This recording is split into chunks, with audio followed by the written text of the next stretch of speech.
every night on the Halos in the Infield Baseball Network. Think about it. We'll get into everything that we're going to get into as we go along, but I got to rant real quick. But why would you throw out an inexperienced pitcher in a game you're still close in? And I don't care what the record is, you show up for a fucking rivalry game. But he's actually talking to him constantly. That is a sign of a really, really good coach.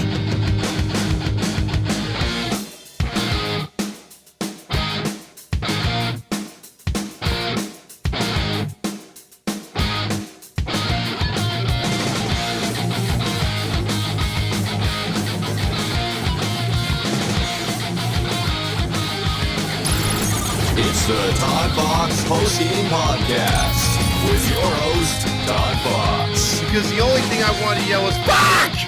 Hey, welcome into another episode of the Toddfox postgame show here on another night, another loss. It is Wednesday, the 6th of September. All day you'll remember. Always, because September is my birthday month as well as Hayes. Hayes had a good night out there. I thank you for participating and going to the game tonight, Hayes, and taking your family, like you said. But just too bad the Angels couldn't give a performance worthy of your birthday. So I apologize for that, even though it's not my fault. But anyway, as we start the game or start the post-game show tonight, a lot to talk about. Well, not really. We're going to try to. I got a few things I want to touch on. I heard an interesting interview that you guys should probably check out because as the season's gone on, I've come to an epiphany about who's to blame. Like we don't know yet about who's in charge or whatnot. But I saw a very, very interesting interview with Joe Madden. And Joe Madden, unbeknownst to me, has a podcast. And Joe Madden was talking about, several things, his book that's out. And then he was talking about his days in Tampa, in Chicago, winning the World Series, and the Angels. He also talked about the Angels prior.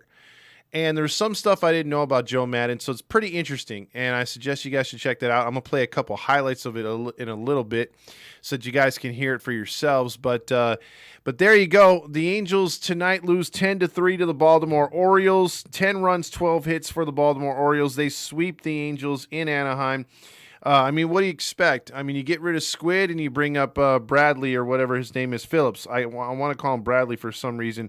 But he did score a run tonight. He got a walk, 2 strikeouts. We'll get into the lineup. And supposedly, Randall Grichuk will be put on waivers again. No one bit for him the first time. They're going to try to bite for him again this time. The Angels got 3 runs, 7 hits tonight. Again, Sandoval looked like shit. We're going to get into that too, because there's something behind the way that this team is pitched. Not only is it the Ohtani factor of pitching every 6 days, but why is it that Sandoval looks so good with Team Mexico? Why is it that a lot of these pitchers looked great last year, and this year their ERAs are all through the roof? Well, it's Matt Wise, and it's also the philosophy and analytics is what I've come down to my judgment on the whole thing. I think the analytics have fucked these pitchers over because you're telling certain pitchers to be strikeout pitchers when they're not, and you're telling strikeout pitchers to be contact hitters or contact pitchers. And we've heard that has been the case. And if you look at tonight's pitching, I'm just going to play it right now. I have to play that song because it's the only thing that could kind of make me laugh a little bit. Because, good God, the way they pitched tonight, the way they hit tonight was terrible. Let's go over that lineup, shall we? ShamWow went 1 for 4 tonight. He got a hit. Brendan Drury had 3 hits, which is outside of what he normally does. He usually gets 1 hit on 4 at-bats and maybe scratches a walk. You had Renifo continuing to be hot, 2 home runs tonight. Then you had Moustakas with a RBI. You had Paris come in, go 0 for 1. You had Ohapi go 0 for 4 again. He's not been the same. Maybe he was rushed back, and then Theis is like, dude, I'm catching up to you in average. And he's down to 218. Trey Cabbage went 0 for 2 again. Randall Gritchick got a single. And then Brent Phillips made his triumphant return to go 0 for 2 with a run scored on a walk and 2 Ks. His sparkling average is at .67, so that's freaking awesome. And then you look at the pitching. 5 innings for Sandoval as he takes the loss to fall to 7-12. 7 hits allowed, 4 runs, 4 walks, 3 strikeouts. And again, you can't win and keep your team in it when you're throwing 100 pitches by the 4th fucking inning. And then Jaime Bierria says, dude, I want my ERA to be somewhere close to 10, even though it's at 5.67. 3 more runs allowed on 5 hits. And then Reyes had actually only 1 walk in that inning. He lowers his ERA to a sparkling 7.45. Attendance was supposedly 29,000. I don't think so for fucking no way. There's no way. But the Angels lose 10-3 tonight. And real quickly, we'll go over the awards because, man.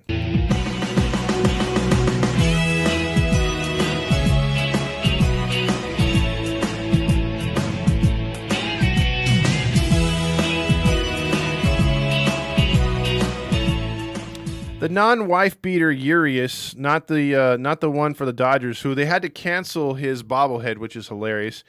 But Urias, it should be Cyclops.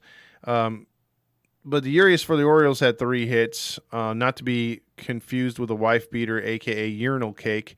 But Santander, I think it's the Stamos tonight with 3 hits, 3 RBIs, 2 runs scored.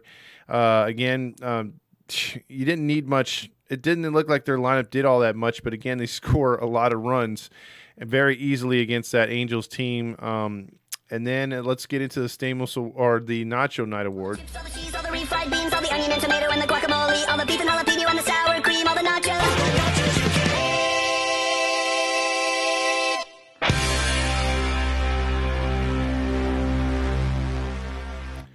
It had to be Sandoval. Sandoval, again, not showing up. But here's the thing, and I'm going to get into that real quick. Sandoval's numbers were atrocious tonight. 4 runs, 7 hits, 5 innings pitched. Threw like 100 pitches again. Again, I saw something with Joe Madden. And here's what I want to get on real quick. And I'm going to play some audio, and I want you to maybe we killed this guy too much. And hell, I'm starting to think maybe we are mostly rightfully so killing guys like the third base coach, killing guys like Phil Nevin and other dipshits on this coaching staff. They're dipshits, no doubt about it. But is there any chance that they could have been mildly successful this year in what they did had the analytics not been shoved down their throat? Now, in the interview on the podcast that Joe Madden did that I listened to today, he clearly was talking about his days with the California Angels. Now, he was a minor league player and playing in Tempe when the Angels had a farm club there. He had injuries at a young age. He retired from baseball and began his coaching career rather early, around 26, 27 years old. Fast forward, he's teaching the instructional leagues. And what may you say as a new fan now is the instructional league? Well, it was a league that basically taught you the fundamentals. And he was talking about every player from Dante Bichette, Bo Bichette's father, and Tim Salmon, Garrett Anderson, and, when he taught Carl Crawford and other players that were coming through the system in Tampa. And he would teach how fundamentally sound these players were and love the fact that he would help them stay in shape, running the bases, doing the little things, bunting, going the other way. And he loved that about baseball, right? So you fast forward in the interview. I didn't keep the spot where I should have had that clip there for you. But anyway, there's a part in the interview where Disney finally signs over to Artie Moreno. And Artie Moreno is talking to Joe Madden. And again, Joe Madden's just a bench coach at this time. And he comes over to him and says, What do you think we should call the Angels? Slobbering all over the place. And Joe Madden says, and this is at the time the Angels were the Anaheim Angels. And he says, I think we should go back to the California Angels. That's what I know. Those are my roots. The best times of this organization up until that point, because we're talking 2003, were the California Angels. Artie doesn't break a sweat or not even pauses for a second and says, we're going to call them the Los Angeles Angels. Then why did you even fucking ask, you asshole? So right there, I'm like on Joe Madden's side. And so he's talking about his career, with the Tampa Bay Rays. And he was able to construct that team, get them in the first 2 years, 2006 to 2008. Joe Madden turned the Rays and got them into the World Series, where they lost to the Phillies in 2008. And he had him winning divisions all the way up until he became a free agent. And when Andrew Friedman left Tampa Bay to go to the Dodgers, he began interviewing for other jobs. And when he got the Chicago Cubs job, he turned that team around in 2 years. So you went from almost a 100-loss team with the Chicago Cubs to now a team that goes all the way to the World Series to beat the Cleveland Indians at the time before they turned into the Ohio shitfucks, who we'll see here all weekend. The woke Ohio shitfucks. Anyway, he had Tampa Bay in the World Series. He goes to Chicago. They win the World Series. He's the toast of the town in Chicago. And yeah, some people didn't agree with the way he was using the pitching and the bullpen and Chapman and all that stuff. If you remember when they won it all in 2018, I believe it was. So with that being said, the Cubs winning the World Series, or I think it was in 16, whatever year it was. Anyway, he had a couple more years with the Chicago Cubs. I think it was 16. So a couple more years with the Chicago Cubs. Now you would think a team that just broke a 108-year curse, not only would Joe Madden not have to pay for a meal in Chicago the rest of his life, get everything for free, he would have at least another 5 to 6 years leeway, even if they're losing seasons, because what other fucking manager won you a World Series that was alive in the last 100 years? Joe Madden should have got a key to the city and was able to do his own thing, right? So he was fired 3 years after winning a World Series and killing the curse of the Billy Goat. The longest World Series losing streak or not being able to win one. So how do you get fired like that? And he went on to say that analytics was taking over the Chicago Cubs at the time. And it was changing baseball, and his way of thinking, his way of doing things was getting phased out. And why do I bring that up? Because of what he says right here. And I want you guys to listen in, and then I'll get into the comments. But check out what he says right here. So the Angels come calling. Again, an organization that you spent so many years in. Why go back there? And it was a tough time, obviously, 2020 with COVID as well. It didn't make it an easy transition on you, I'm sure. Here's Joe Madden. COVID was not good for anybody, obviously, and especially in the real world and the sports world. I wanted to go back because that was home. That was the California Angels to me, right? And they had been struggling. Perfect. It's perfect setup for me. Absolutely perfect. And like you said, 2020 really did inhibit a lot of that. But when I got there, I realized there's a lot of built-ins there that needed to be changed. 2021, we get a new GM, Perry, who I really liked. And we struggled, but we had, the record that team concluded with was pretty spectacular.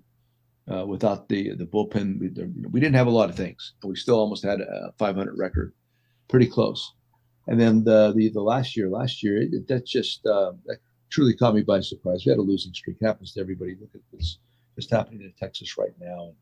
So I thought that was unreasonable. Quite frankly, it shouldn't have happened, but it did. And I wanted to stay. I wanted to be part of the rebuilding of the Angels. I did. That's because, like I said, that's who I am. It was disappointing. And that's it, whatever. So moving forward, if I could run into a group or somebody. See, now he's talking about another job or whatever. But the point being is, I kind of gotten a different look at him after that interview. He's talking about, I wanted it to be part of the rebuild. He knew it was a rebuild. Artie Moreno didn't know it was a rebuild or didn't want to concede that it was a rebuild. What if we were wrong as fans? All of us all of us clapped, including myself, when he got fired after the 14-game losing streak. Now, earlier in the interview, he said, I didn't appreciate getting fired after a 14-game losing streak. Teams go on losing streaks. Yes, they go on losing streaks. 5, 6, 7, 8 games, maybe even 9 games. But you don't go double digits and look absolutely pathetic like you're never going to win again. And that's what they look like. And they pulled the trigger. Now, did they pull it too quickly? I think so. Basically, COVID didn't count. You had one full season and then another half of a season. If, hindsight being 2020, I don't think he got a fair shot, especially if you're going to bring in numbnuts Nevin and his lackeys. You know what I mean? And then keep the worst fucking coaches. I didn't agree with that either. I mean, this is a little bit, to me, eye-opening with Joe Madden. Maybe he should have stayed. I mean, look, he had the team's best interest in mind. He was like, let's get back to fundamentals. And Perry was like, no, we are running analytics here. So you're already handicapped, number one, and then you have a stupid-ass owner that's not helping you either. Where was his all-in? Look at the shit-fuck team he had last year. We complained about this year's roster. Look at the shit we had last year. I mean, as bad as the cockroach was when he was here, he was a more leader, or at least a player that played in the entire season last year. Joe never had the depth that Nevin's had. Joe never had the pitching or bullpen that Nevin's had. And if you look at the players he won with in Tampa Bay and in Chicago, yeah, he had a couple stars, but no one on the freaking abilities of Shohei Ohtani, Mike Trout, whatever you think of number 6, the young rookies that we have. To me, I'm still seeing analytics being a real problem with this team, along with the coaching, has fucked these players over. Ohapi looks like garbage. Who knows what's going to happen coming up with Neto when he comes back? ShamWow's got he doesn't look like the hitter he did with Ole Miss or even in the minors this year. They're all aggressively hacking for no reason in the first pitch. I mean, there was a chance tonight for the Angels to get back in the game. They had first and second. They were down 5-2. I think it was right after Renifo had hit the home run. And right away, first pitch swinging double play. Or no, that was first and second was 5-0. Yeah, first pitch swinging double play. And then Renifo hit the home run. But you could have had a big inning right there. But no. And even then, Renifo shouldn't be hitting for home runs. Dude's got 16 or 17 already. He doesn't need to be doing that. He could be really solid. Oh yeah, there he goes. I keep forgetting. I keep wanting to say ShamWow's from Ole Miss, but it's Florida Atlantic. Yeah, you're right. Thanks, Eddie or Alex. But you get my point. I'm starting to think that this is a clusterfuck between analytics, the GM, and the coaching staff. And we don't have nowhere close to anything resembling a team or a direction. And for, I've always poo-pooed whatever Joe Madden has said because I thought, well, he's just probably pissed off at what happened. But listening to this podcast, I generally felt bad because of his love for the Angels growing up when he was, when he came to the franchise, when he became a coach, working with all those young players that made it to the major leagues under his tutelage, teaching them the right way to play the game, doing everything he did in Tampa and Chicago. And when you remember when they won the World Series in Chicago, guess what hat he was wearing? The 90s pinstriped Anaheim Angels, because that's the last hat his dad wore before he died. So he was honoring his father with the Angels cap, but he still said he had love for the Angels as a Chicago Cub. So when he came over to the Angels, this was his dream job. He was finally going to be the head guy instead of a bench guy to Mike Scioscia. And then what happened. So man, it sucks, dude. Like maybe he was the guy, but the analytics, he said it himself. The analytics were shoved down his throat. I mean, if you're going to hire someone to do something, that'd be like if you owned a restaurant and you hired a general manager to do exactly what you wanted them to do, make sure the staff's on time, make the best food, make sure the customers are always right and experiencing the best time of their dinner, their lunch, or whatever kind of restaurant you got, the best experience. But as you hire a guy who has an established background, you think, nah, he's not doing it right. You don't even give him time. You take over. You start inputting stuff. You say, I hired you for a reason, but those reasons don't count because I'm going to make you do what I want you to do and make you outside of your comfort zone, work outside of that, and work with what I think is right. And I think that's what I'm getting out of it. I'm thinking he had a comfort zone on how to do things, a logic, a reason, a direction, and that was all shitted on by Artie Moreno, Perry Manassian, and Epler before that, and all the analytics goonies that we don't know, that are nameless, that are behind the scenes pushing the numbers in stupid ass fucking directions. So my official now judgment on Joe Madden, I don't know what yours is, but I suggest check out his podcast because the guy's very insightful. Says a lot of things. We heard a lot of bullshit about Joe. So, I mean, it's good to see his side of the story. There's two sides to every story. I'm not saying Joe is correct on everything. I'm not saying the Angels are wrong on everything. I'm just saying for the first time I paid attention. I know he said stuff since he's been out of baseball or out of the Angels. But this is the first time I actually sat back at work today and had time to listen to it. And I was like, all right. This gives me a different perspective. You know what I mean? Like I'm seeing both sides of the coin now. I'm not just making an unfair judgment on someone who I thought, because the propaganda machine of the Angels was telling us that he was the greatest thing since sliced bread, but as soon as he takes off that windbreaker, he's a piece of shit. We should never have hired him. It's like, how did it go that fast? You know, what exactly happened? So there was inner squabbles between Perry and Joe. And that I would love to know what was said between the two, because when pressed in that interview, Joe did not want to elaborate on his mix-ups with Perry Manassian. So who knows? You know, maybe I've been fooled this entire time because I've been singing the praises of Perry. When the whole ship was burning, I'm right there just, chastising everybody else. But I kept giving Perry mulligans and kept saying, no, but he's drafting good. He's drafting good. He's drafting good. He's got something behind this himself. Nobody, I think, in this entire, organization is completely 100% innocent, is what we're finding out finally. And it's good to get the other side of the story for once, So start with the comments. The tank continues. Let's go. Draft pick number is good. Is looking good. We're definitely in the top 10. Thank you for the tickets, Toddfox. Again, Hayes, I wish you could have saw a victory tonight. Nothing left to say but bring on football. By the way, check out, if you haven't gone to Skull Zone, check us out for our football picks and stuff like that. We're going to be doing that every Tuesday.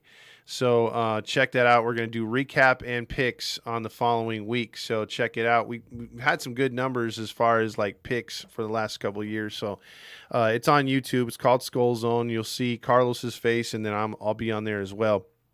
Of course, these mofos give me a loss on my birthday. Shout out to 714 tickets. 714 tickets. And also, Eric says, I'll say goodnight all. Todd, you're the man, brother. I wish I could call in, but work tomorrow. All right, Eric, well, you have a nice night, man. Hopefully you get some shut-eye. Let's see. It's Your Boy says, Hayes and Santander really just used us like some football cheerleaders. Shake my head. Well, I feel nothing anymore this season. Only there for for the streams now. Oh, I appreciate that. Alex says, analytics, like Joe Madden said in the book of Joe, it's ruining the game of baseball. I'm totally there with him now. Artie lacks intelligent with any type of team business, and it's for sure doesn't help us shown with the lack of good coaching and development staff. Yeah, because you get what you pay for. If you're going to the 99-cent store for scouts, well, you're getting 99-cent store players. Mateo says, I'm beyond pissed off right now because all I want to yell is, fuck! Marty says we swapped one squid for another useless at bat, Brett Phillips. Exactly. But he could put on a hell of a helmet, though. Alex also says, tip the cap to the fugitive Louis. He's been grinding it all year and has come back onto the top. And it's kind of weird, too, to see when Trout and Ohtani leave that number 2 spot, we put Brandon Drury right there, and then we just slide Renifo into third. Hey, says, nah, fam, it was like 10 to 14,000 at the stadium for sure tonight. Yeah, that is so generous for them to say it's 29,000. Yeah, right. It's your boy says, man, another day the Rangers getting creamed by the Astros. Their pitching is horrendous, and their offense is slumping at the worst time. I'm telling you, if you're a one-trick pony, that shit works in the regular season. Let's just say Texas kept going, it's your boy. If they kept going with the offense and mediocre pitching, they would have gotten to the postseason, but with mediocre pitching, that bullpen would have been exposed in the postseason, and they would have got their asses kicked. Because, again, I've seen plenty of teams mash their way to the postseason. The only team that I could think of that mashed their way to the World Series and they still lost was the Colorado Rockies. Why? Because that huge win streak, the runs that they were putting up in epic numbers in Colorado, they got decent pitching for once. And that's what's scary about Colorado. They ever get any decent pitching, they should be a playoff team. But they never have even decent pitching. But that year they did, and they wound up going up against basically the Boston Red Sox, who, in my mind, their World Series was coming back and beating the Yankees that year. Because it was almost irrelevant what they did to the Rockies. It was almost a foregone conclusion they were going to beat the snot out of the Rockies, and they did. They shut them down. Good pitching always beats good hitting. Always. Brad SB says Terry Smith said it was 21,000. Not even. It says 29 on the app, which is crazy. Mateo says, call the cop. There was a murder on the field. Exactly. Eric Ward says, can the season please fucking end? Fire every asshole in the front office and coaching staff. I wish that could be done now. Squid continues to be the curse for the Braves. Another loss, Marty says. Oh, man. Alex says, nachos for Patrick Sandoval and his pissy pants. Dude, and my girl is like going gaga over his pants. She's like, oh my God, check out his butt. I'm like, will you freaking stop it? Hayes says, it was depressing of inside the stadium. No soul, no vibe, feels dead. And with no Ohtani in the lineup, the stadium looked the most empty I've ever seen it. Well, listen, Hayes, I'm telling you, you never saw it as empty as I did. And if it ever gets as empty as I seen it back in the day, holy shit. You would think it was COVID all over again. I mean, when they used to only draw 14 to 16,000 a game, and that was paid attendance. So you're talking about a stadium that had 65,000 when it was enclosed for the Rams. You had only the third base side, lower deck, first base side, lower deck, and the 400 section just behind home plate field, and not even field, spaced out. And the right field pavilion was the only other side open. All the rest of the seating areas were closed. So that means when they hit a home run to left field and got into the seats, you had people running from behind the foul pole to try to get over there to get that ball. And that meant, too, the cameraman was very sneaky for Channel 5 at the time. It would only show the fans on the first base side dugout or third base side dugout. They didn't dare try to show the upper decks or anything because it was a complete waste. It was empty. It was fucking empty. Let's see. Also, all he does is cry on the mound is Sandoval. I knew this game was over when it was 1-0. Sandy had 30 pitches in the first, almost through the first inning. Yeah, it was bad.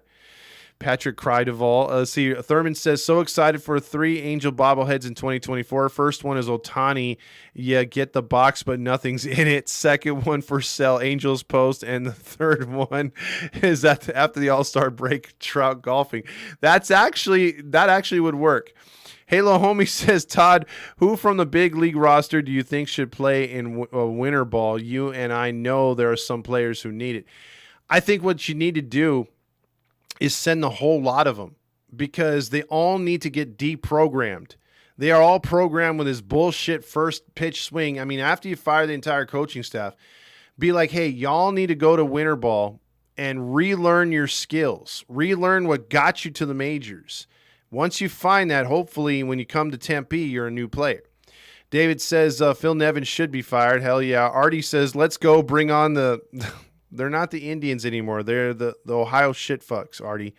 Alex says Mike Trout Rally-thon giveaway 2024. Nah Man checks in. We should never have fired Madden. Damn it. And we need him back. Alex says. Thurman says, let's have something to honk about. 77 wins or so. Thurman wins free taco nazo. Simple and doable goals. Well, I guarantee you're going to win that. I mean, come on. Can you picture this team even winning anymore? They look like they're going to try. They're trying, even though they can't get 100 wins or 100 losses, they're trying for it. And then Mateo is basically saying this. Phil Nevin. You're fired! Nah, man says if Madden was manager in 2023, we would have won more games. He might have turned it around in the second half, and maybe with the talent they had this year, who knows? They might have actually been a lot better. Because the way Nevin has managed, the way freaking the stupid third base coach has waved around everybody with a pulse, we've lost a lot of games stupidly. Matt Wise has lost the bullpen. Let's see. Also, Nevin had multiple losing streaks and causing us an under 500 playoff record and a playoff spot. Alex says also maybe a playoff push. Alex says he was in the Florida Atlantic. Thurman says also even if a new coaches were to come to the Angel owner, I would give the Angels 81 wins again, no playoffs in 2024, in my opinion. Well, yeah, we'd have to see what the roster looks like, but if you had new coaches this year, Thurman, I think they might have been around where we were kind of hoping they'd be. But also injuries play into that. I know that. Alex says Shamwow is on base streak is at 15. It's good. I just think he could be getting a lot more hits if they let him hit the way he should have been hitting, because he struck out a few times just swinging at everything. Nah Man says Madden won 77 games with a shit team. He sure did. Alex said this was my favorite Angels podcast. Thank you, Todd, for your dedication and consistency. I appreciate that, Alex. Also, Nah Man says imagine if we had players he had on 2002. Exactly. Good night, Todd. Good night, Thurman. And you're going to get that taco nozzle pretty quickly here. R. Martinez says you should get Madden on here, Todd. I'm going to try. I'm actually going to try. Alex says Angels hat for his dad. Mateo says, Todd, after that Madden interview, would you give him a second chance? Mateo, if like I said, if hindsight was what we know now, I would have never fired him. I would have said, you know what, dude, let him ride this season out. And if you're going to go all in, Joe Madden's a fucking champion no matter what you say. You know what I mean? He won with one of the most difficult losing streaks / curses you want to call it. He deserved at least one more year. I know we were critical on him last year, but again, we didn't know all the facts. Basically, all the facts have been coming out as this team's been imploding this year. So if we would have known that, I would have said, you know what, give him one more year. If we're going to reload, which we did, if you're going to go all in, which we kind of did, why not let Joe Madden have the keys to the car with actual toys to play with? Maybe it would have worked. I'm not saying it would have, but maybe. I mean, I know we'd be better than what we are now. I know that for fucking sure, even with injuries. Nah Man says Madden won 77 games with a shit team. Imagine if he had the players like he had in 2023, 2022 was tough. Mario says, hold on, I lost it right there. Let me go back. Mario says, I don't believe anything will change as long as Artie owns the team. Success starts from the top, leadership, ownership, down all the way to the scouts looking at potential players. One Jets pod checks in with, we lost again. I'm shocked. Artie says, Randy, my man. So he's throwing one back at the same time. Alex says, Joe was frustrated with Perry because he was popping up in the coach's locker room and make them feel uncomfortable. He would be in there already working on analytics. See, that's terrible, Alex. That is terrible.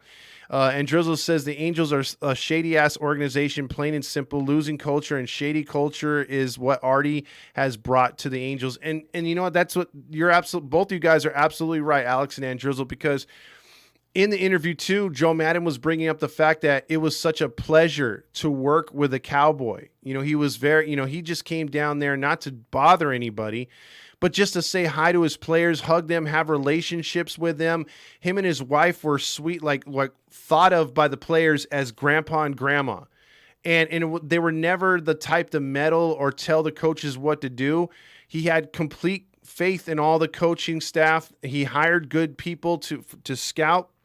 So it just never worked for him, and even Joe Madden said we wanted to win for him so bad. And that's why that whole thing with, Michael Eisner in the booth when the Angels won the World Series was hugging, his widow, and they had his cowboy hat there and they brought it on the field because even though those players, he had passed away 4 or 5 years prior, the love for Artie Moreno. No, there's no love for Artie Moreno. My bad. The love for the Cowboy was so strong, and the love for Disney at the same time was good. Had we known, One Jet Spot says, I'm ready for basketball season. Go Beers. Jeez. Also, saying the Angels lost is like saying Artie Moreno is drunk. Of course, that's the case. We are still mathematically alive. So, again, Marty's tooting the whole. We got a lot of baseball left to be played, and the season starts tonight. Spence says, hey, y'all, I'm not Todd's hype man, but the man works hard at it and hit that like. Good to be O's fan in SoCal. Boy, it took a while.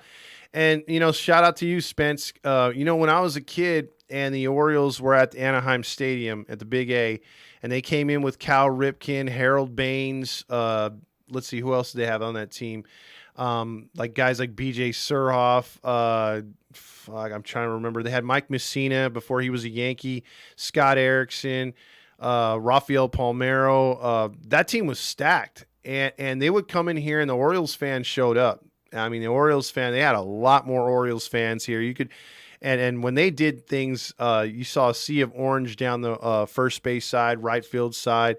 A lot of Orioles fans. I didn't mind them, dude. Like they didn't bother me. You know what I mean? Like they were good fans that came in and were respectful.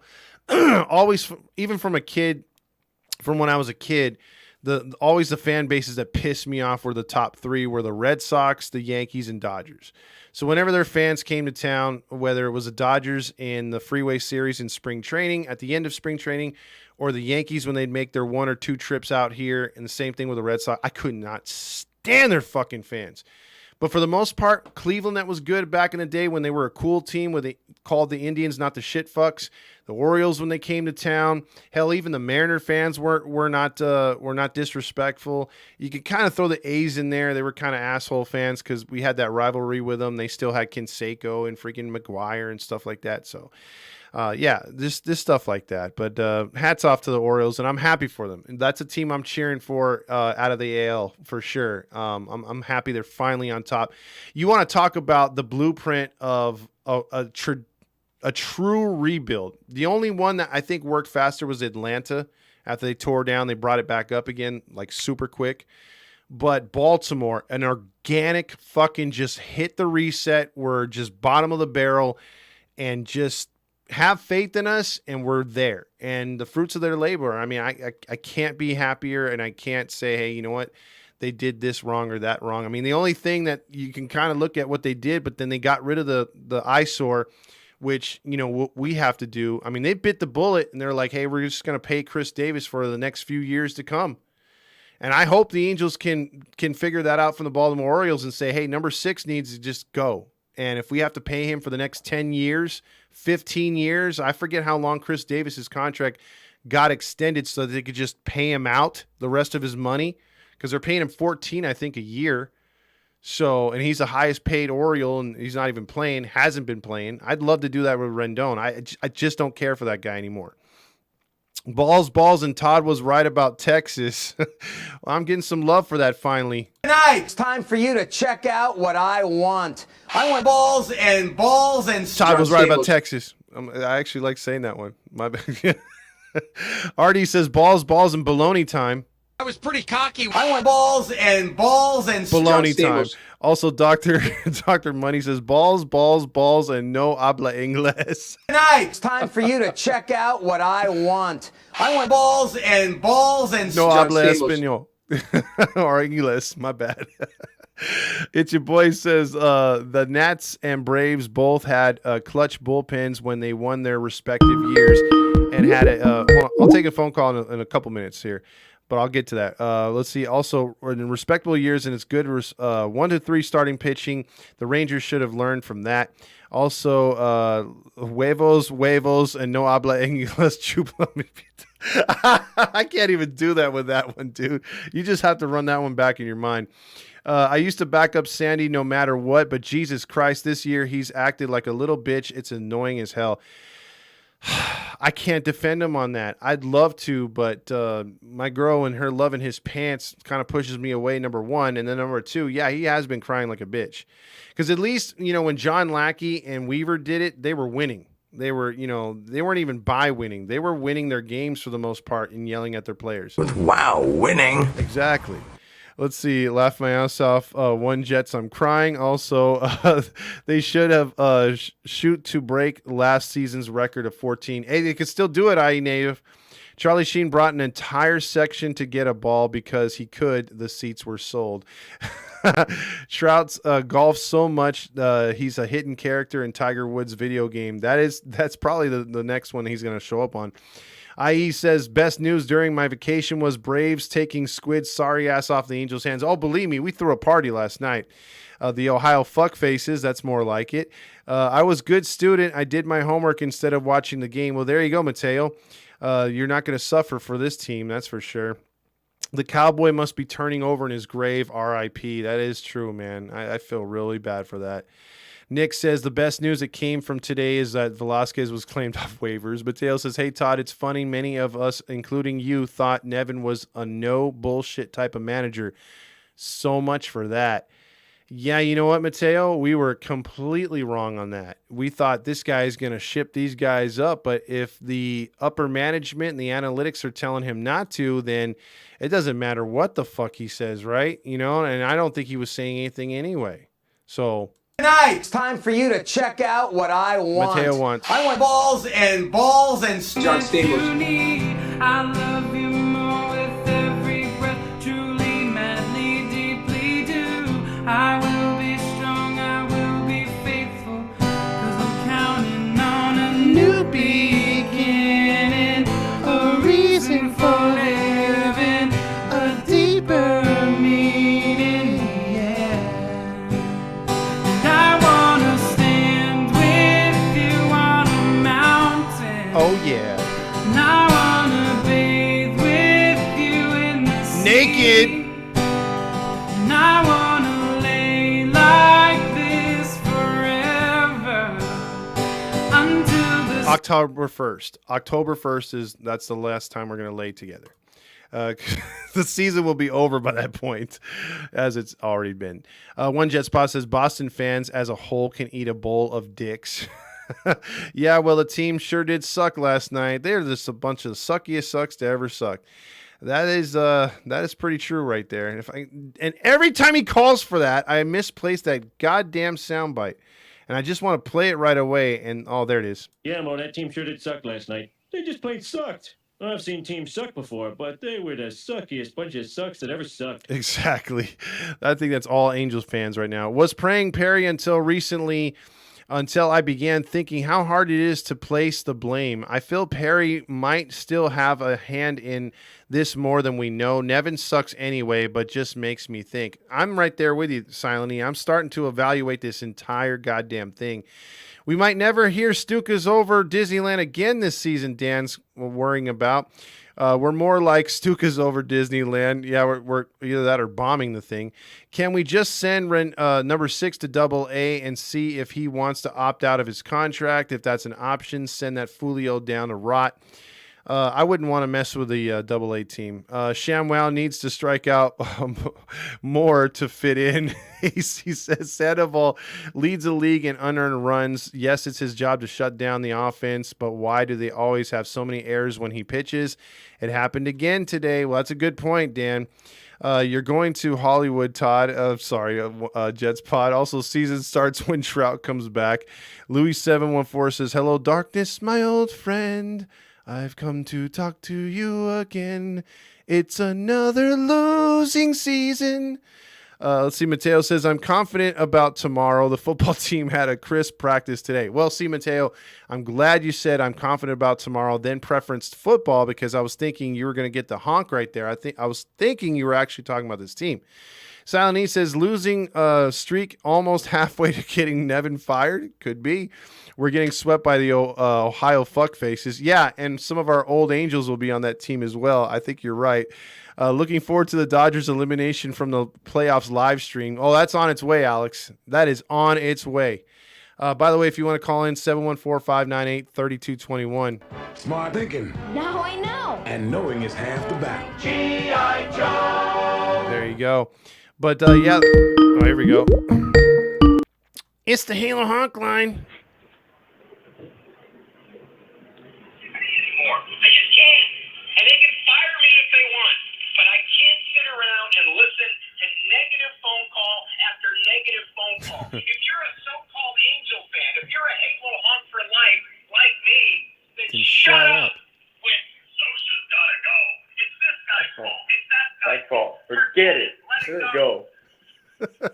Now baseball, let's just today and the season starts tonight. If you don't want to say anything positive here this afternoon, stay off of my phone line.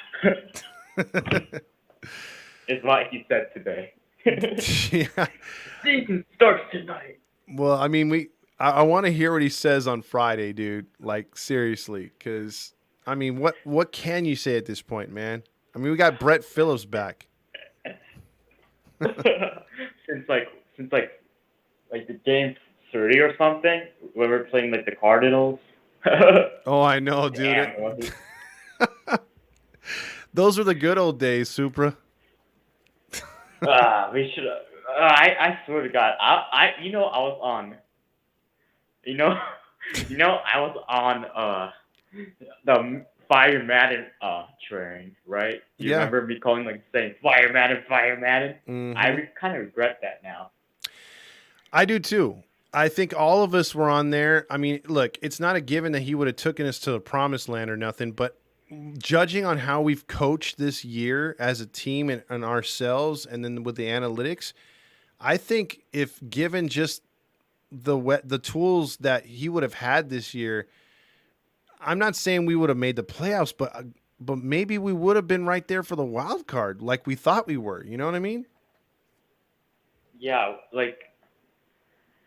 yeah. I swear, we stayed over 500 with that shitty team we had in 2021. Mm-hmm. And that's even impressive. That's pretty impressive if you think about it. You had a shitty bullpen, a shitty offense, some no names. Otani wasn't even pitched yet. We still won 77 games. 2022 was rough. It was just a tough luck. Now I look at it. Now, imagine Madden had the bullpen depth, the good bullpen. Bullpen was pretty good if it's managed well. And in the approach, Otani, he didn't rest him. That's how Otani became Otani. I don't think he would rest Trout either. He'll play him every day until if he does break. And I think resting him is dumb because your body gets used to the workload, and if you keep resting him, your body will never get used to the workload, and Phil never doesn't understand that, but Madden does, if you know what I mean. Yeah, I know what you mean, and then Madden wouldn't have been changing the lineups every 5 seconds. You know what I mean? He was doing some stuff with a bullpen that a lot of people didn't agree with, but it's like I said before, Madden was kind of pissing people off because he was overusing the bullpen. And then he was, but the team, you remember even during those 14-game losing streak, I think we only like buttercup 2 of those games. The rest was because we couldn't score. You know what I mean? Like Yeah. they just weren't able to score. So Yeah, that was Germany Reed's fault, not Madden. Fucking Germany Reed's like son of fucking Paul Sereno. yeah. That's the only thing I didn't like that Joe said though. Joe said that he taught Paul Sereno in the instructional league years ago, right? And he's like, "Oh, Sereno's a good guy." I'm like, see, I was almost 100% with you. You start talking good about him, I'm like, maybe I don't trust you as much. Maybe he's just saying it because he's being recorded. You can't just say Paul Sereno shit. He's gonna get fired. That's true. That's true. I mean, I would say anything. I would say everything good because I'm being recorded and I might get fired. And yeah, but even with the 14-game losing streak, we were only 2 games below 500. I think we should have kept him for like at least 2 more years, at least for this season. Like we talk about Bruce Bochy winning World Series, like him or not, he's a World Series winner and went to multiple playoffs, et cetera, et cetera. He has the experience and the aura. Well, like, yeah, and look look what's happened with Bochy. If you know his career, he didn't just go to the playoffs of the Padres when he first got started. It took him a couple years to get the team good and his philosophy in place. And then even when he went to San Francisco, yeah, they won 3 championships, but they did it, over time, and it took him a time to get the Giants that good. Yeah. And like with the Rangers, Yeah. he got lucky this year, but you watch next year, they're going to be much more improved. Yeah. Yeah, man. Like, he has that aura. Like, winning a World Series already has an aura. Like, Dusty Baker, Joe Madden. Like, he's one of the big managers. I knew we shouldn't. I made a big mistake saying we should fire him. We should have never fired him. Like, he has that aura. Like, he won a World Series. He knows what the fuck he's doing. You better respect him or you're getting benched. Yeah, that's a thing, man. I mean, we have to see if it's gonna, what the truth does come out. But we're seeing where there's smoke, there's fire, and a lot of people are pointing the finger back to Perry, pointing the finger at analytics and at the coaches. So I think everyone's getting a fair share of blame, and I think for the first time we're starting to think that, man, it's probably Perry has a lot to do with this. I don't know, Perry. I trust Perry with my life, man. Like, I think it's not Perry. It's some dumb fucks higher than Perry. Well, that would be like Perry Dennis won't make Poole or what's his free? I forget the other guy. What's his name? Starts with a C. Carpino. There you go. Carpino. Yes, it has to be those dumb fucks. Like, I don't think it's just like how Perry drafts and makes decisions. Like, get free agents and tells already like how he convinced already not to sign Trey Turner. I don't think he's that dumb. Like, if he actually did do analytics and if he knows we suck, he would probably stop it. It has to be one of those dumb fucks up the front, like a tough, like Cappuccino, Artie Moreno, or some other dumb fuck Artie likes. My thing is he's done a good job with the players that he's gotten, but if it's Perry saying, "Hey, the analytics guys are my guys, and I hired you coaches to listen to me. Madden wouldn't listen to me. I want you to instruct the players to start swinging aggressively because that's what the numbers say." Then it is on Perry. Marcus Thames is guilty too, but it is on Perry. And if he's taking those nerds freaking, paperwork and saying, "Hey man, they're suggesting to do this, this and that. Stay away from fundamentals." Well, then there you go. Yeah. Well, we'll see. We'll see. I trust Perry, but if that's the case, then Perry's gotta stop fucking do that. Anything else, I think he's fine. Anyways, but we should never fire Joe Madden. I regret firing him. It is bad. True. Yeah, like Madden, I'm so dumb. But anyways, remember 3 months ago, we were talking about Texas we're talking about how they're gonna fall. They're going to fall, and the chat was saying we are stupid. We don't know what the fuck we're talking about. well, chat. Who eats crow now, bitch? they're fucking tanking. Well, I mean, like, they're fucking. There's a lot of season left to be played, Supra, and the season starts tomorrow for Texas if they want to rally. But as of right now, they're a half game out of the wild card, so they're not. If the season ended tonight, they wouldn't be in the playoffs, which is crazy. Yeah. Yep. Yeah, I knew that. We knew they wouldn't last. They don't have a good enough bullpen. Yeah, that bullpen was suspect. And the starters are kind of mid. That's like when Fernando was freaking out when they got Chapman. I'm gonna throw him under the bus, but he was freaking out. He's like, "Oh crap, they're gonna get so good. They got Chapman." I'm like, "Bro, have you seen him pitch the last 2 or 3 years? You know, he wasn't exactly lighting it up in Kansas City, and Houston made it a big not Houston, Texas made it a big old deal." And yeah, they still only got a couple arms in that bullpen. They're nothing scary, dude. Yeah, the offense, is kind of, They were on a hot streak for a while, but they're coming back to ground. They're kind of in the slump right now. I don't hate Texas personally, but it's just not the team I would root for. The team I'm rooting for is the O's. Like, I like their fans. They're young. They're not bitchy. They're not like the Dodgers. Okay, they're not spoiled. They went through some rough seasons, and so should we. So we can be like that. But they're not toxic like fucking Doyers fans. They don't have wife beaters like like the fucking urinal cake piece of shit. I don't know the full story, but he's probably guilty. Most likely guilty. Well, but I mean, anyways, the first time he got off because it was just him and the girl. He said, she said, but they have people that were actually trying to break up the fight. He started slapping her at first, and then according to the reports, he then started punching her, and then that's when people stepped in. So you got eyewitnesses. So his career's over, man. dude. He just threw away $200 million at least, because I think that's what Boris would have got him in free agency. Yeah, he may sign a minor league deal with the Guangdong Ducks or something in China. I don't know. Yeah, he's probably going to join Trevor Bauer over there.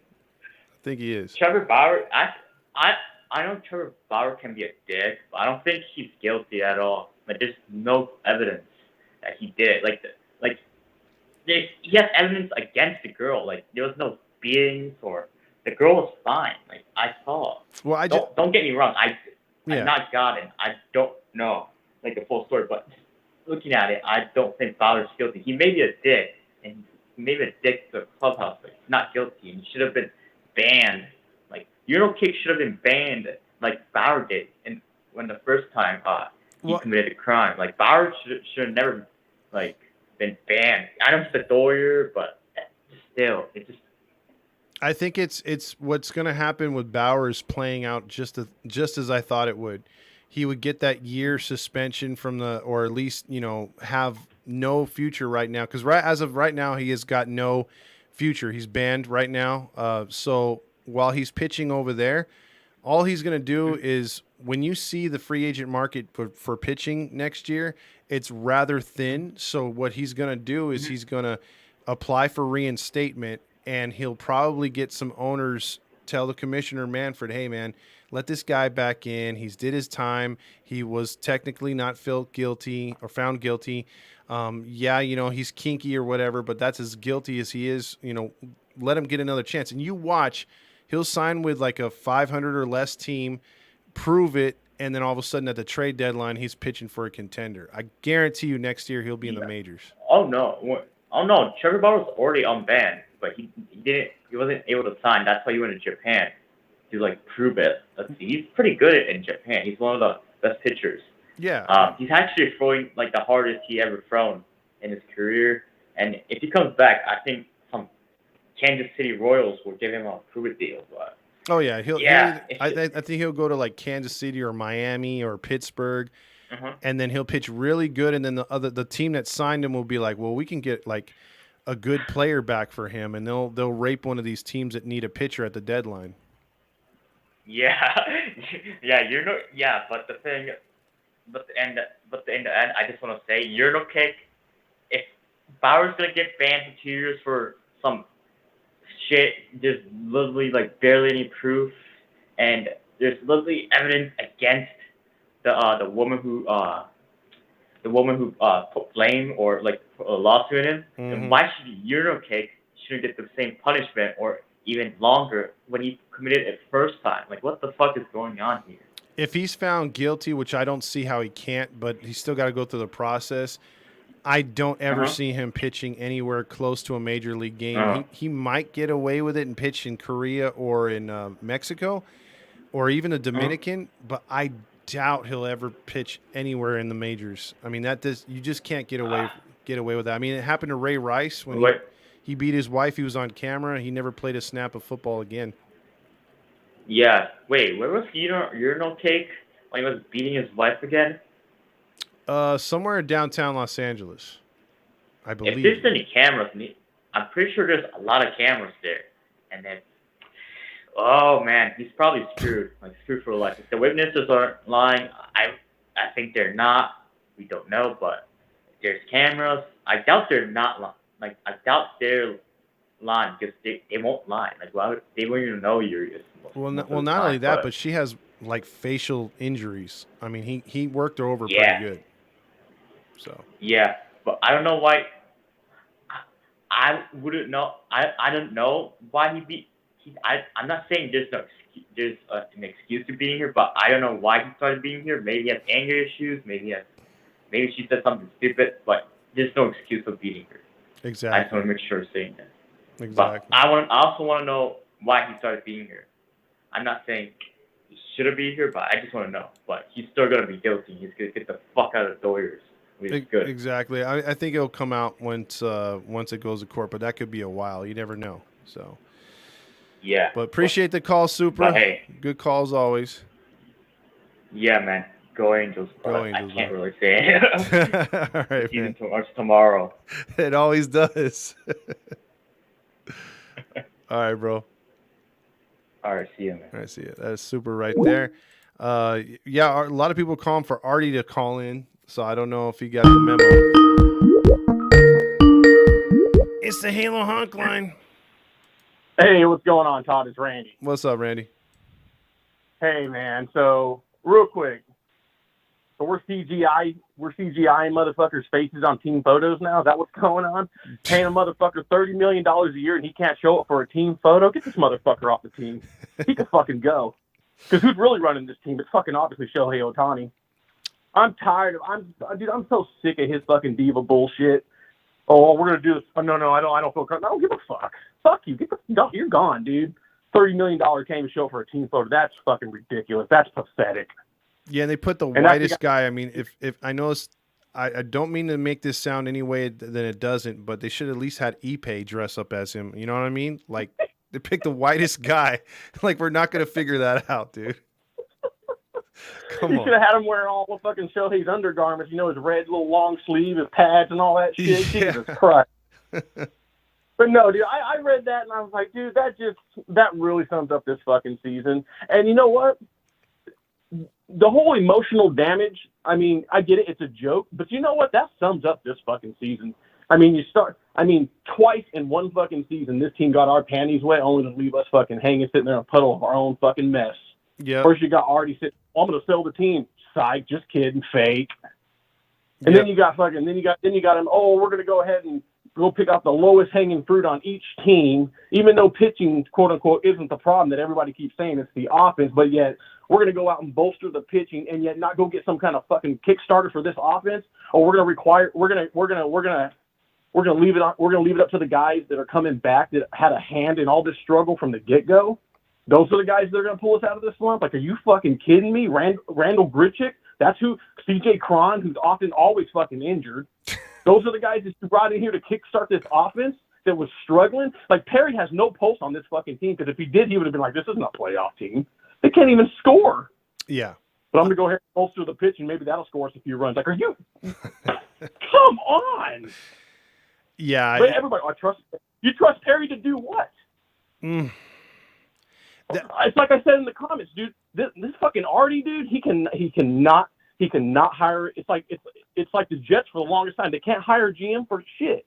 They either really suck at the job or excel in one fucking area and suck at the rest. And Perry, okay, he's good at drafting. What about all the rest of the fucking aspects of being a GM? Yeah.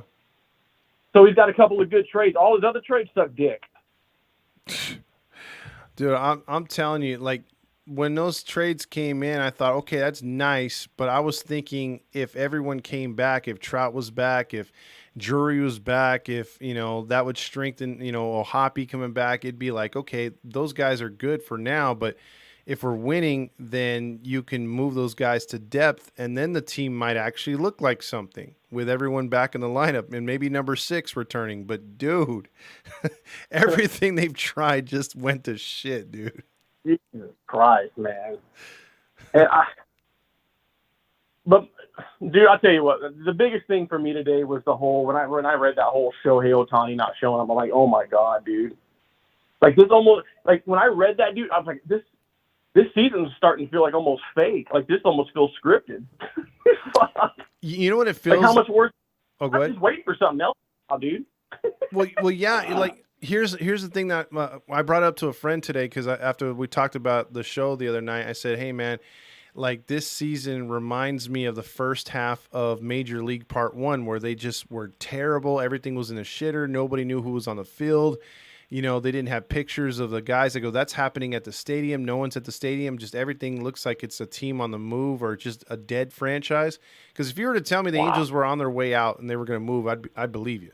The way they're playing right now, But my friend goes, you know what the difference with that movie and the Angels are? And I'm like, what? He goes, at least the Major League team turned it around. He goes, that the Angels 2023 season looks like the first half of the movie, if the movie went that way for the entire movie.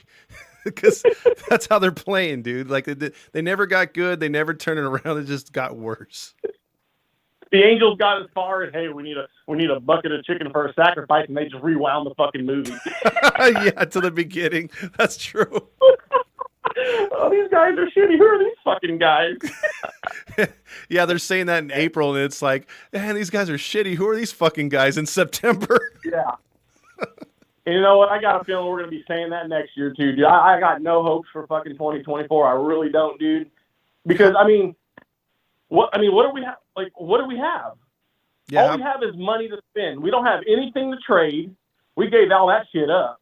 Yep. Yeah, we got a young core, but we got to, there's some holes on this fucking team that need to be filled by guys that can fucking play. Not guys that are going to come in here on a 1 or 2 year deal from somewhere else where they were fucking good and then show up here and forget how to play ball. Yep. Like, I don't know what we're going to do. Like, the only thing I can think of is,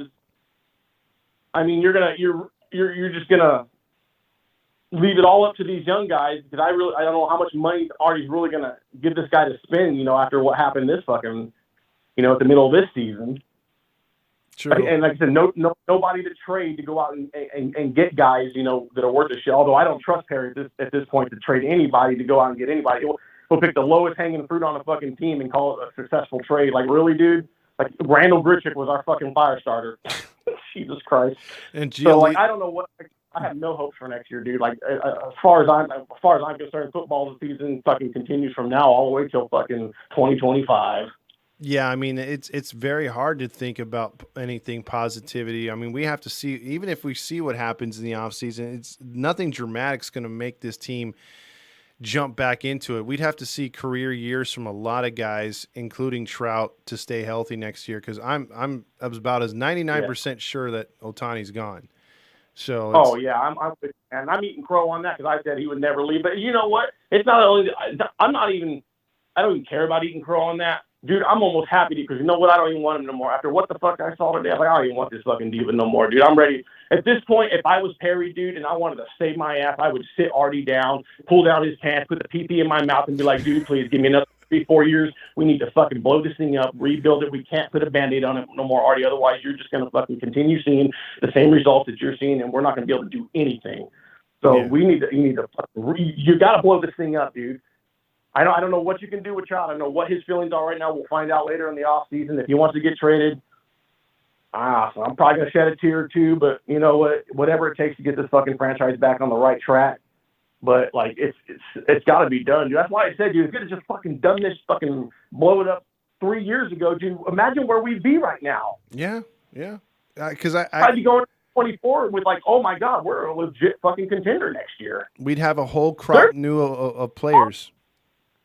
Like it's amazing, dude. Just how ass backwards this franchise does everything, man. Yeah, it's truly sad because again, people used to criticize the Cowboy and Disney. It's like those guys were saints compared to this idiot. You know? Oh shoot! I mean, at least they fucking showed they cared. I mean, sometimes you just look at this team, they're like, really? Like, you leave you scratching your head. Like, what was the thought process behind that, if there was any at all? Yep. So, all right, brother. I appreciate you taking my call. I'll let you get on with your other callers, man. You got him, my man. Have a good night. You too, brother. Bye-bye. That's Randy right there. Still waiting for Arturo Moreno to call in. We need to hear his thoughts on tonight's game. And what's happening with Shohei. It's the Halo Honk line. Oh my god, I finally got in. Your line had been so busy. It was insane. You know, I can't believe how many people are calling in. The Trent Rush post-game show. You know, I love AM 830 with all my life. Because he's always on. That's why. I hop on AM 830 when I get off of school and you're there, and I'm like, wow, like you just don't have a life. Mm-hmm. Right? Wait, who's? Yeah. Is there someone there with you? No. Oh my god. Oh my god. Dad. Is there a father figure on the phone here? Because this is Vetter. Hello? Eddie! Oh, there he is. There he is. Oh, man. I thought I was having another episode. Oh, jeez. A-Train's here. Listen, Artie. I know I have questions, but I think Vetter has a question first for you. All right, son. I do. It's more of a statement. Thank you for bringing back my favorite player of all time back to this team. That's Brett Phillips. You're talking hip hop. Pronounce your R's, buddy. R's. That's how we talk here. Mr. Arturo Moreno, you brought back my favorite player of all time, Brett Phillips. I love Brett Phillips. You like that? I love him. I love him more than you. Sorry. Oh, but hey, I had one of those days today. I bought one of those Rhino 69 pills. I heard something about. And there's all kinds of things that could go wrong. I this morning I opened it up and the back said the FDA had received reports of people experiencing chest pain, severe headaches, and prolonged erections. Well, listen, you're up there in age. I mean, your heart's going to take a pounding with those pills and all the alcohol you're drinking. I mean, is she in a wheelchair because of how you performed, or? Oh, I got it. Sapphire's walking crooked right now. At least she's I walking. think we dislocated a hip. Let's get another hip surgery down here. Woo! Not a ball player this time. Yeah, as I read the directions, and I just thought, wow, it causes a lot of complications. So I said, F it, and I ate it anyway. Hey, Artie, does Sapphire know about me? What's that? Does Sapphire know about me? Does she know that I exist, that I'm your secret son? Oh, yeah, she knows a lot of things. We have a very communicative relationship. We talk a lot about... Excuse me? Hey, Artie, Randy wants a shout out because he says he wants you to tell him that you love him because he's a big fan of Artie Moreno. Randy, my man! You know, a lot of people don't know that Randy and I used to hang out and party all the time. Oh, you did? Oh, yeah. One night, I almost didn't forgive him. We were supposed to get all messed up and go to a club and pick up on some chicks. He told me he knew this chick that had a wooden leg and a hook for a hand. I told him, cool, I'm in the Pirates. So he took me to this place called Sanger, and he just left me there in the dark. He's left. See, I was surrounded by a bunch of peach trees and grapes. I didn't know where I was at. I had to call for my private helicopter to come pick me up. But that's all water under the bridge now. I forgave him. It was a joke, you know. Okay. Yeah, good times Randy and I had. So better. Are you going to tell him how good you're doing in school? That your son's getting a higher education? Hey, buddy, how are those grades coming, little buddy? They're good. I have a 4.0 in college, and I'm talking with this girl right now. She's not an Angels fan, but I'm gonna make her one. So no, I'm talking about the chicks in school. How you doing in school, buddy? I'll pay for your school. Don't worry about grades. That's what I mean. There's a girl at school, and she's an Angels fan, but I'm gonna make her one. I'm using all the tricks that you and your other son, Big Hammer, taught me. Hey, you guide her the way. You form her and the woman you want her to be. Hey, I'm into relationships and keeping, like I said, a good communicative relationship.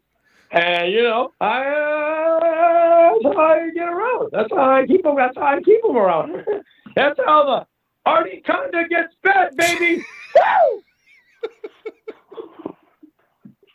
That sucker can swallow a bison whole. No. Takes about 3 days to digest it. So it feasts on a lot of tuna and aquatic. Oh yeah, tuna, a lot of rainbow trout. Like that. Whoever floats his boat. No pun intended. Out of the swamps, baby! Woo! Oh, jeez. Speaking of that, speaking of swamps, I was talking to Sapphire. Okay. About her swamp patch. I told her, hey girl, you need to go see a doctor about that. I ain't gonna touch that with a 10-foot pole. So I sent her to the doctor's office, and I haven't heard anything back yet. I'll be honest, I'm a little worried. I thought you were going to say you touched her with your 10-foot pole because that's how far it extends. More like 10.5 inches, buddy. 10.5. I'm not going to break. So you're telling after that rhino pill, let me tell you. So you're telling me if you're the A train and I'm at a signal when the crossings come down, it's going to take a while for the A train to cross the tracks? I'm going to tell you what. If that happens, put your goggles on, pal, because it's going to be a messy ride. Oh, no. I'm going to stay far away from that. It's going to be pretty more. Don't be caught on the track. You ever seen the movie Stand By Me? There you go. Telling you. What'd you say? Too better? It's going to be what? Hey, what's going on with that Uranus guy from the Dodgers? Uranus guy? You mean Cyclops? Yeah, that guy, one-eyed wonder. Hey, the problem with that guy is when he goes swimming, swims in circles. He's the only guy I know that can find OJ's pizza.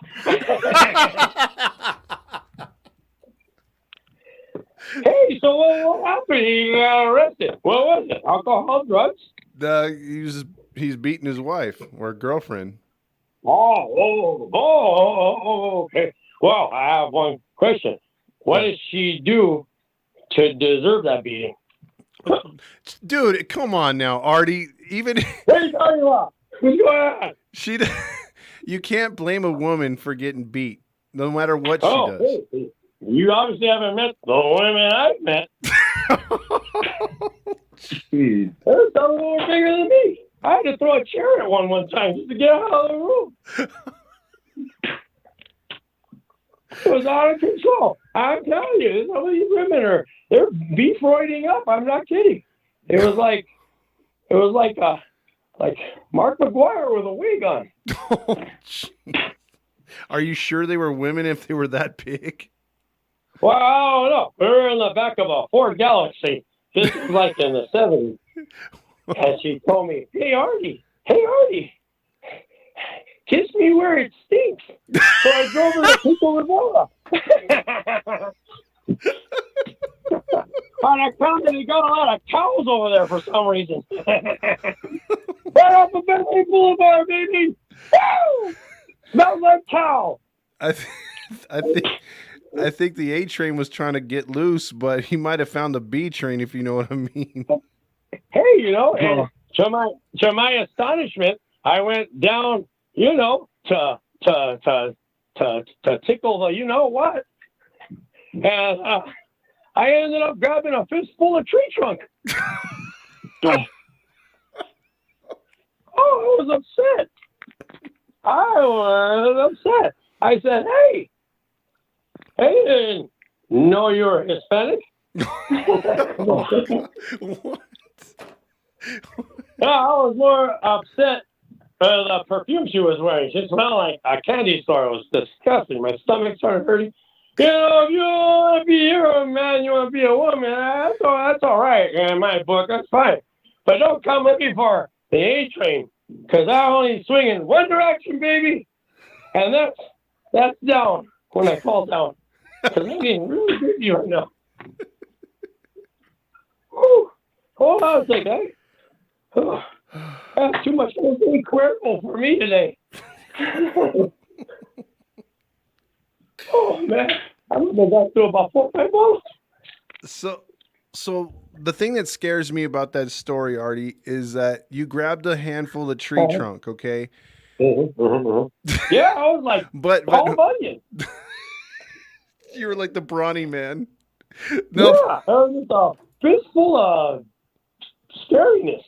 No. The reason why I bring that up is if you're that scared of that story and what happened there grabbing the tree trunk, you were terrified the other day when you were talking about, what's his name? Grill Master. When you said you were traumatized from Grilda. Yeah, Grilda. Oh yeah, that's a different. See, this was miscommunication. She was giving me mixed signals. I thought she wanted the old dong, but I guess she did. But I didn't know that she was a he, she, whatever the pronoun is. So it was a mistake. I thought, hey, I'm cool, but I was just not gonna go through with this, So I took her off. I was a perfect gentleman. Oh yeah. I had visions in my head of just beating the dog snot out of her, but I thought, no, I'm not gonna do that. I got better things to do, like time to look for the chick, and I did. All right. Yeah, it worked out the end. Except I got a bad case of hepatitis C that night. Oh. Look, I know you. By the way, we're not live on your show, are we, Todd? I didn't have a private conversation, right? No, we're here with your son, and we're talking in front of a bunch of people right now. Oh, holy Moses! Smell the roses. I can't believe we're on live television. I can't believe I just said that. I think you're a walking No. disease right now, right, Vetter? I think he's got like every sexually transmitted disease Oh, possible. yeah. All right. He does. He does. I had a buddy came, he patted me on the back and said, "Hey, Artie, tough season." I said, "Yeah, tough deal for you too. You have AIDS now." How's it feel to be HIV positive? All you have to do is touch me, Todd. That's all you have to do. I gotta walk around with a hazmat suit on, like a bubble boy. Oh, so your hazmat suit is that windbreaker you always wear. There you go. You get it, boy. Well, remind me not to shake your hand. Oh, yeah. I've been around a lot of weird things, Todd. Weird things. Like one time, I went down to the AM 830 studios because, I freaking own it. Yeah. So I walked in and see what's going on. Hey, is everybody here doing their job? And what do I find to my amazement when I open up the supply door where all the mops and brooms are at, and there's Roger and his good buddy Uncle Jesse right there making the beats with two bats.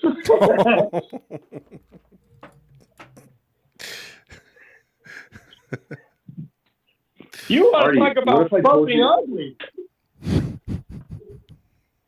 What's scary? Artie, what if I told you this is broadcasting on AM 830?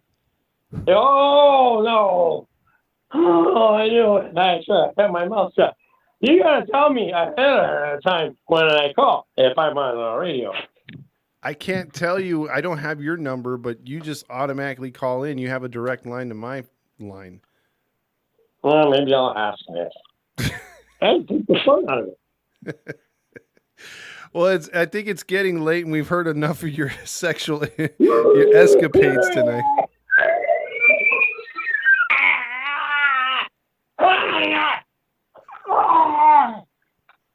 The hell's going on? Oh, I'm done. Woo! That smells like carrots. Yeah, it's a little bit of carrots. I didn't even eat carrots. Better. What? You're related to this guy. I'm proud. Be proud. No matter what I do or how I embarrass you. Remember, you're a billionaire, boy. Is he a billionaire? Is he going to inherit anything? I just tell him that, Todd. He doesn't have a red cent for me. Maybe I'll leave him my windbreaker when I die. Please. You can retire it, hang it up on your wall, and tell everyone, "Hey, that's my dad." And maybe, just maybe, if the FDA approves it, you could have some of my ashes. I thought he was going to say, well, you know what, you can keep that windbreaker and tell everyone it still has AIDS on it. Sure. Hey. I have some friends, you get their ashes and smoke it, you get the best higher your life. So I wouldn't recommend that my ashes. Oh, my God. You'll get some kind of birth defect or something. Yeah, all of a sudden it'll burn down under. Oh, yeah. You'd be the Toxic Avenger. Oh, jeez. Oh, Artie, what are we going to do with you? Hey, is it okay in a couple days, Artie, that we have a call-in show where people can ask you questions? I'll just check my schedule. Hold on a second. Check my schedule. Hold on a second. Sapphire! Yeah, I know. I'm still in the office. I'm a hard worker, Todd. I work my fingers to the bone. Yeah, the team's showing your dedication right now. Oh, yeah. Hold on a second. Sapphire, get in here. Schedule now! Oh, there it is. Thank you. Thank you, darling. You're a sweetheart. Hey, women's lib. I'm all for it.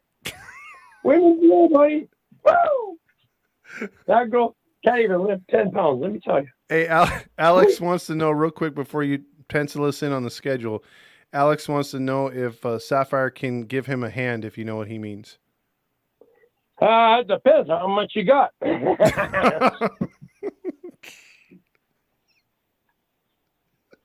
Oh boy, I don't share my adventures with other people. It just gets messy and quite frankly, it's gross.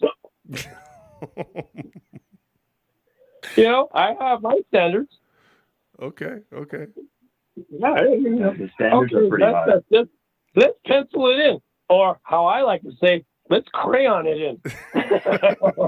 Let's see, what do I got here? I got sunburst yellow. I got mustard yellow. Oh, I like mustard yellow. That's a nice. Hold on a second. Oh, jeez.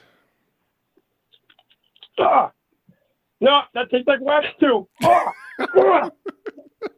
None of these taste like what they're called. That's the point. All right. Okay. I'm going to use my white crayon. Let's box this in. Let's go. All right. So, what's the date? How about let's go with this Saturday? Are you good this Saturday evening? Oh, that's not good for me. I have a boil. They haven't landed yet, and I got an appointment. I get that taken care of. Okay. How about the next Saturday then? Ooh, that doesn't sound good. Yeah, I don't know. Let's see. What do I got over there? Oh, I got to go to my son Eddie's T-ball game. Isn't he like 28 years old? He doesn't know that, Todd. Isn't that right, boy? My 6.5-year-old boy. Yup. The next Saturday is my first game. It's the start of the new season. What's my boy, Eddie? Woo! Oh, God. Hey, you have any? Hey, Todd. Hey, Chachi, I'm pulling your chain, buddy. You're pulling my chain? What's that thing for Saturday? I don't have anything to do. I'm a freaking billionaire. I can do whatever I want. Okay, well, the post-game show, since it's probably going to be a loss because your team sucks, we'll just have everyone call in with their baseball-related questions or life questions to Artie Moreno. I mean, you've lived a interesting life, man. Maybe you can give out some advice to the fans. Oh, I'm telling you, I have stories on top of stories. Just buy my book. Yes, I can. By Arturo Moreno. I'm telling you. Just get it. There's on the cover, there's a picture of a black guy, but it's really about me. Just get the book, read it. You'll know everything about me. That way, Saturday, I don't have to show up. Jeez, you're even trying to get out of that, huh? I don't know what's going on anymore. All right, well, wow, that's Vegas Sports Talk. A new person on here says Angels have inbred ownership. Bunch of inbreds. I saw that. It was pretty funny. Oh, yeah, that's real funny. We're all inbred. You don't believe in Adam and Eve? Come on, pal. We're all inbred. I'm Mexican. I sleep with everybody. I thought you said you're inbred with everybody. Have you seen the nieces and cousins I have? You'd sleep around other people too. Oh man, I have a cousin named Bertha. She's got the face of a weather pirate. Let me tell you, scurvy and all. Scurvy. Every time I visit her, I say, "Avasti, matey." Boy, people are calling for you to leave. Vegas Sports Talk says get rid of Artie. We want you gone as owner, but maybe just you could hang out with us still. I mean, you're pretty cool when you're you're drunk. Yeah, I read the chat today. There's someone on there that said, "Less Artie, have him come on once a week." Hey, pal, I get it. Less is more. That makes sense. That's why I don't wear pants. But I'm going to tell you right now. Well, we need you on because the season's a joke. So the A train's flying through every day, and it's coming to your town. Look out, Azusa. Look out, West Covina. Look out, Montebello. Look out. Look out. I can't breathe. Calm down. It's the pill, man. It's the pill. Oh, there we go. Look out, Bell Garbage. Bell Garbage. Garbage. Look out, Garden Grove. I'm coming, baby.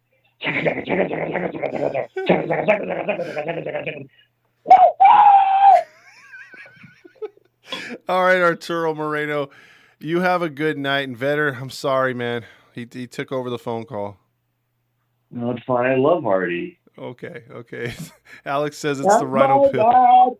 That's my boy. He understands. I love you, son. I love you like if you were my own son. But he is, though. I am. You are? Yeah. I think he's gone. All right, guys. He's not here anymore. Yeah, he took off. Well, any final words, my man? I just want to say I'm so happy that Brett Phillips is on the team and that Andrew Luxus is gone. This is it. The season starts. We're about to win tomorrow. We're about to go against Cleveland, whatever team they have over there, and we're gonna beat up Lucas Giolito and who else went over there? Ronaldo Lopez and Matt Moore. We're just gonna beat them up. That's what we're gonna do. Other than that, go Angels and A-Train. Whoop whoop whoop whoop. All right, better. Have a good night, man.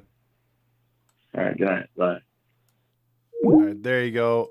Let's see. Also, Road to Vegas says, how many years without the playoffs is 14? No, it's actually 9. It's going to be 9 now. We last made it in 14. So, yeah, it's tough. But, yeah, everyone joining in. Artie got in on the end. We're not going to have him every night, but he's going to pop in when he wants. We didn't have him last night, so but look for him to we'll announce it if you guys want to call in and ask him real questions, and we'll get that going probably by the end of the week or maybe next weekend for sure. Because Artie's he's on one, man, and he took the pill tonight, so he was really out of breath. So there you go. Yeah, and Artie does call when his son calls. So he's got that family connection. So everyone, have a good night. I'll catch you on here tomorrow and through the weekend as the Ohio shitfucks come to town, and the Angels will probably keep on losing. So he took his pregnancy pill, Grillmaster says. Let's see, when the Rhino pill is in full effect, he calls because his heart is beating so fast. Exactly. Everyone have a good rest of your night. Go Angels, I guess.